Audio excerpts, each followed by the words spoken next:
জিন্দাবাদ ভারত কমিটি জিন্দাবাদ ভারত কমিটি লড়বে আমাদের ভারত কমিটি থেকে আমাদের কমিটি থেকে আমাদের শেখ হাইবুদ্দাকে কিছু বলার জন্য অনুমতি জানাচ্ছি।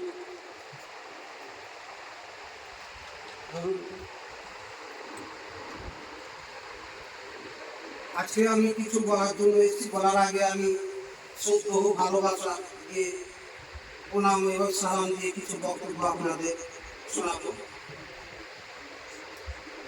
আজকে যে ভারতবর্ষে আমাদের দুর্নীতি হচ্ছে, আজকে ভারতবর্ষ এবং পশ্চিমবাংলায় মহিলারা যে আজকে সমান অধিকার চাইছে, তারা আজকে করেছে মহিলা সমিতি। আমাদের কিন্তু এতদিন কোনোদিন পুরুষদের কোনো সমিতি ছিল না, পুরুষদের কোনো সংগঠন নেই। আমরা আজকে একটা পুরুষদের সংগঠন করতে চাইছি এটাকে।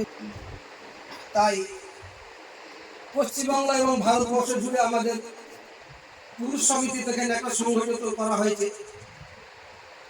তা আমি মহিলাদের উদ্দেশ্য করে কিছু বলতে চাই। তাদের কিন্তু আমরা অপমান করছি না, কেন মহিলারাও আমার মায়েরা আছে, মহিলারাও আমার বোন আছে, পুরুষরাও আমার বাবা আছে, পুরুষরাও আমার ভাই আছে। কিন্তু আমরা যে সমান অধিকার যে আজকে মহিলা সমিতি চাইছে, মহিলারা চাইছে, আজকে আমরা সেটার জন্য কিছু বলার উদ্দেশ্য কিছু বলতে চাই।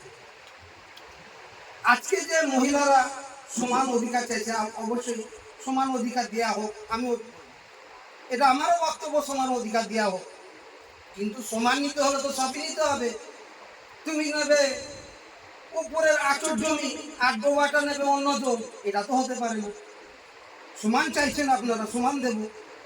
আজকে মহিলারা যেমন ব্যাংকে চাকরি করছে, পুরুষরা যেমন ব্যাংকে চাকরি করছে, তেমন তো ট্রলি চালাতে হলে মহিলাদের ট্রলি চালাতে হবে। আপনারা ট্রলি চালাবেন না, আপনারা কারেন্টের অফিসে আপনারা হেড অফিসার হয়ে থাকবেন, ব্যাংকের হেড অফিসার হয়ে থাকবেন, এটা তো আমরা মেনে নিতে পারবো না। আজকে যেমন দ্বারা মহিলারা কোনোদিন, আজকে আমরা কোনোদিন শুনিনি কোনো গাছের ওপর দিয়ে কোনো কেটুরের কাজ করছে, কোনো শিউলির কাজ করছে, এটা তো শুনিনি। আজকে মহিলারা করবে পুলিশের চাকরি, মহিলারা করবে ব্যাংকের চাকরি, আর পুরুষরা করবে 13 কিলোমিটার নদী পার হয়ে সেখান থেকে মাঝির কাজ করে আপনি মাছ ধরবে। পুরুষরা করবে ট্রলি চালাবে।